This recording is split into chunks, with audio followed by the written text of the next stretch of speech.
Well, hello there and welcome to another training nugget. In this video, I'll be showing you how to restore deleted files and folders within Clickup.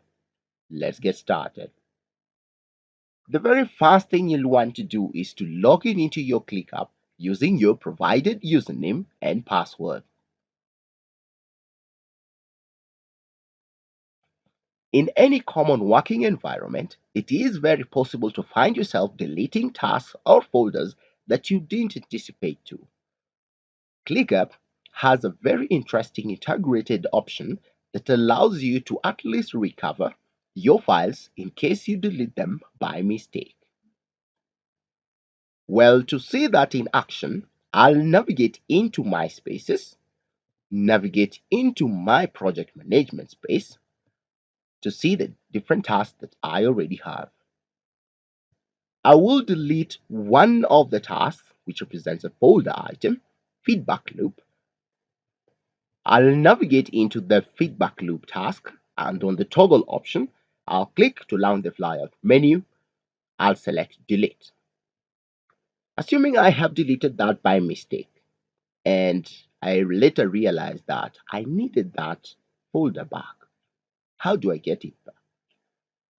So just like we have a recycle bin in your computer, ClickUp also has an integrated recycle bin that helps to hold files temporarily before deleting them permanently from your CMS. So to find this deleted folder, I'll navigate into my space in ClickUp, select the trash option, and I'll be able to see all the folders that I have deleted in my ClickUp.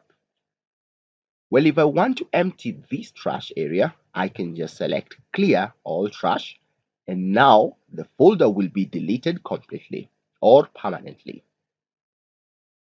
If I also hover on the folder of choice and navigate to the toggle option, a flyout menu will show up requesting either to restore it back to the previous location or to delete the item forever.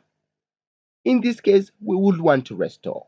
So I'll click on the restore command and you'll notice the folder moves out of the trash area. If I navigate back into my space, you will notice that the feedback loop folder has already been brought back to life. Voila! Thanks to ClickUp. Well, thanks for watching. See you in the next nugget.